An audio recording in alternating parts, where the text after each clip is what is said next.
The waters that surround Taiwan and its offshore islands abound in sea life.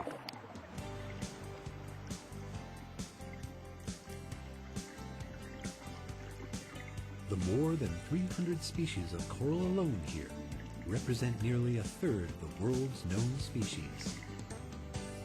More than 1,200 species of reef fish also make their home in Taiwan's coastal waters. Among these are several that have a head shaped like a horse, a tail as nimble as a primate's, eyes able to turn like a chameleon's, and a marsupial-esque pouch to carry its young.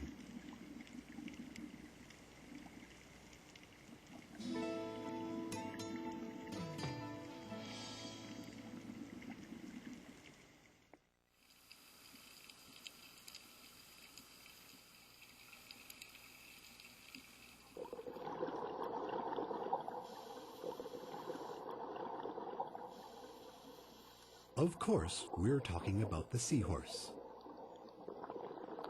While anatomically, there is no question these intriguing creatures are fish, their tail fins have specialized, with pectoral and dorsal fins providing primary propulsion, much different from most fish. Seahorses are osteichthyans, or bony fishes, with a pipe-shaped mouth covered by a flap, which helps keep in food that still holds notions of escape.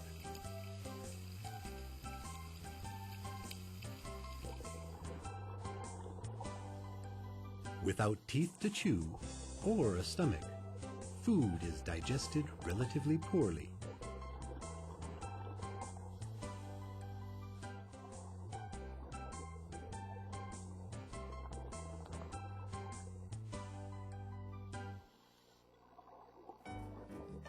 Seahorse eyes move independently, which allow the search for food to continue while scanning the terrain for potential danger. Respiration is done through cheek cavities.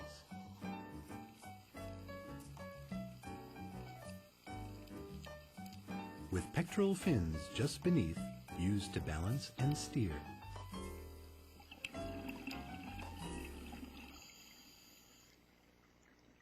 Dorsal fins set atop the lower middle spine provide propulsion.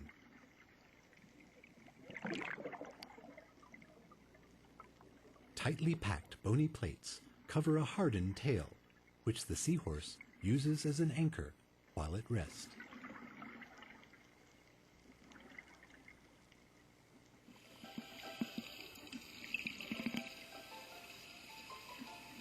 Small, sluggish, and defenseless against its natural enemies, the seahorse relies on an ability to change colors and blend into its surroundings for protection.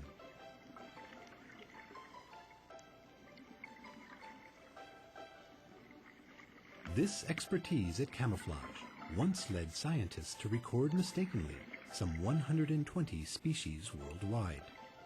This number has gradually been whittled down to a more reasonable 34. Those living in Taiwan waters include the spotted, longnose, spiny, long spine, and recently discovered pygmy seahorse. Spotted seahorses are the most prevalent in Taiwan's coastal seas, found alongside coastal reefs and lagoons. However, populations have fallen drastically in recent years.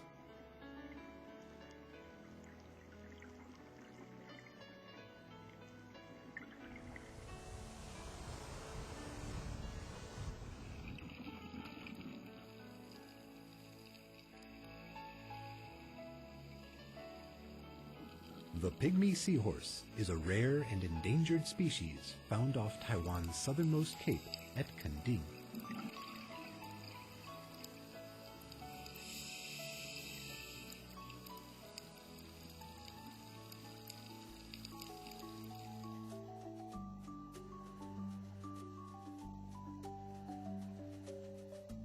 It measures in at just 2 centimeters and blends almost perfectly into its coral habitat, even evolving camouflaging protrusions on its exoskeleton to mimic those that dot surrounding coral. There are 2 pygmy seahorses on this coral frond. Can you spot them?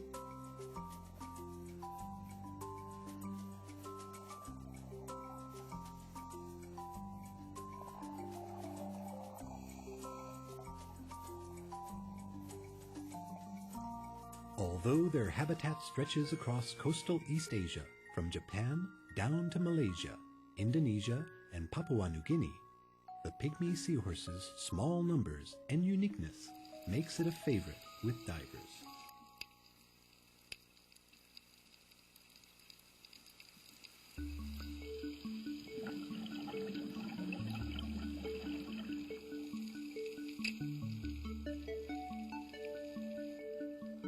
The arrival of spring signals the start of mating season across the animal kingdom.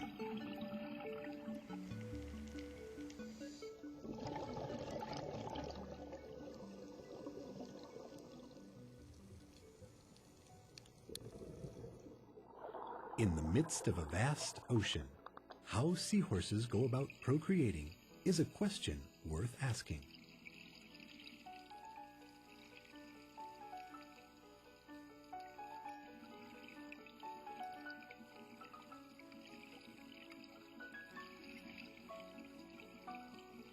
The male performs a courtship dance with color changes and a darkened pouch meant to attract the attentions of a prospective mate.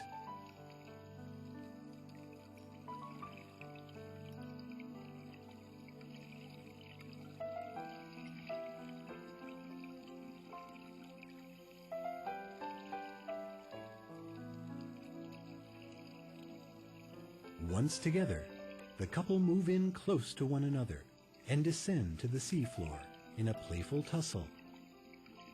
Then, wrapped tightly, they rise and fall together.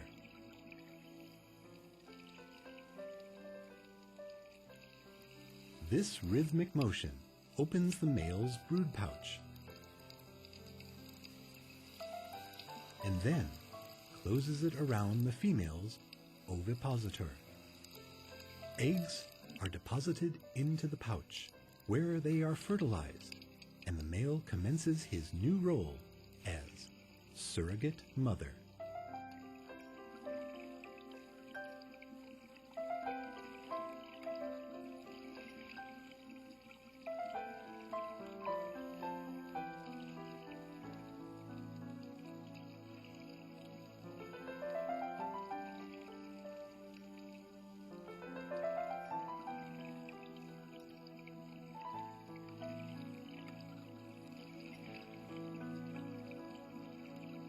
Yes, that's right. It is the male that shepherds eggs from conception to birth. Along with pipefishes, the seahorse is just one of 2 fish known to assign full nesting responsibilities to the male.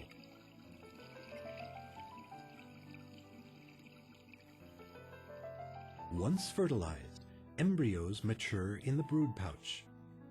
In some 15 days, hatchlings prepare to emerge.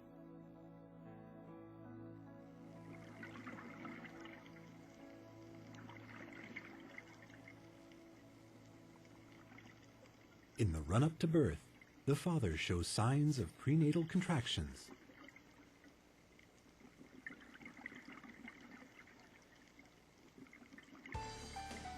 And he presses hard to expel the hatchlings.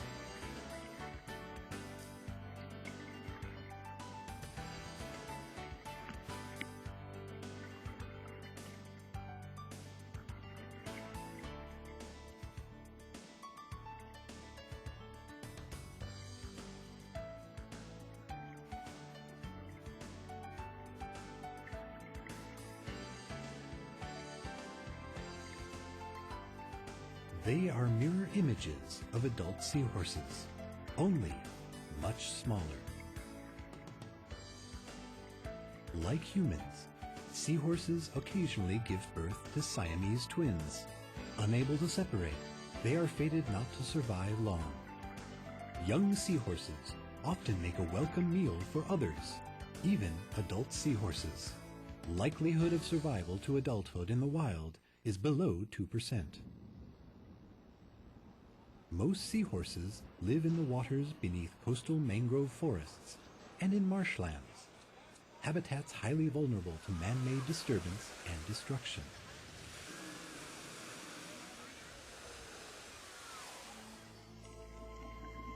Reaching adulthood, despite all the life-threatening challenges, is truly a remarkable achievement.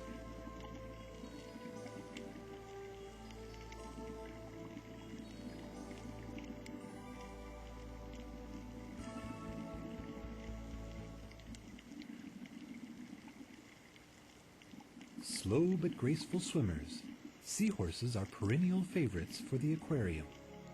In the roster of traditional Chinese medicinal ingredients, seahorses also rank exceptionally high, on a par with the all-important ginseng.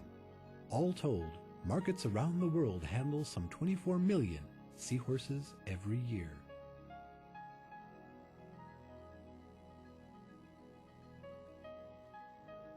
The Hellenic god of the sea, Poseidon, toured his domain atop a seahorse. Dried seahorses have long been given in the West as commemorative gifts to symbolize strength and stamina.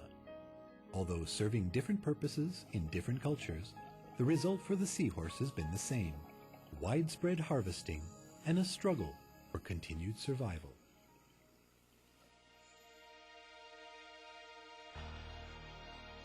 Depletion of populations worldwide led signatories of the Convention on International Trade in Endangered Species to list seahorses under Appendix 2 in 2004. The current agreement, geared to help populations recover, restricts the seahorse trade to adults of at least 10 centimeters in length.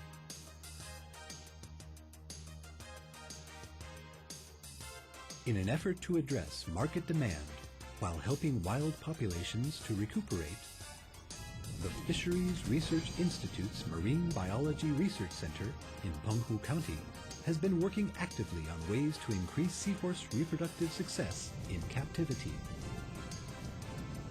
The small organisms eaten by seahorses are cultivated at the center on waterborne algae.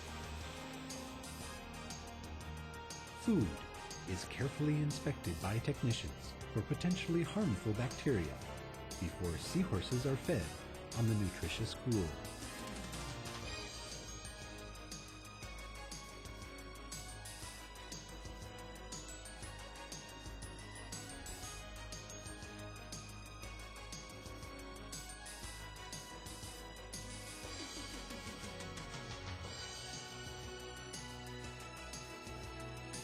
A seahorse hatchling gulps down a mouthful. Researchers carefully adjust seahorse menus to the differing needs of each stage of growth. Small mouths mean that newborns need small, easily swallowed particles.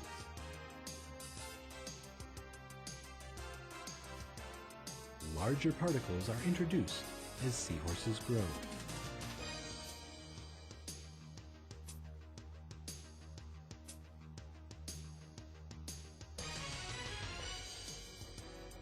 Mature adults are ready to feed on their main food source, shrimp fry.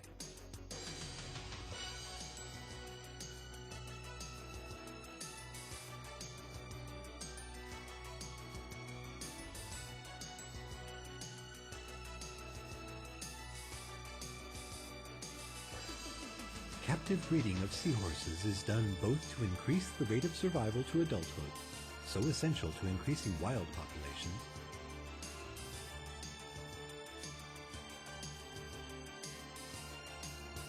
and to establish a standardized breeding approach that can one day be applied in commercial seahorse breeding farms.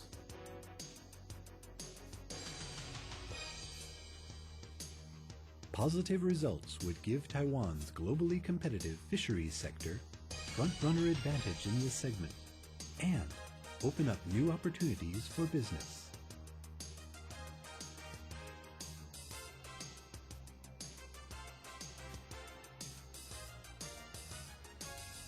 The results obtained by the center have not disappointed. Survival rates for captive births now already exceed 90%, and fully grown seahorses can be ready for market in just 6 months. Many anticipate the farm-raised seahorse business offering significant growth and profit potential. Delivering large, successful births is critical to seahorse population health.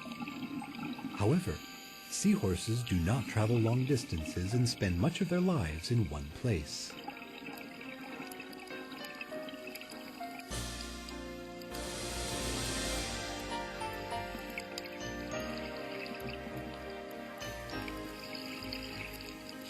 Protection and conservation of their habitats is essential. It is up to all of us to ensure the future of the seahorse, these enduring sprites of our great blue oceans.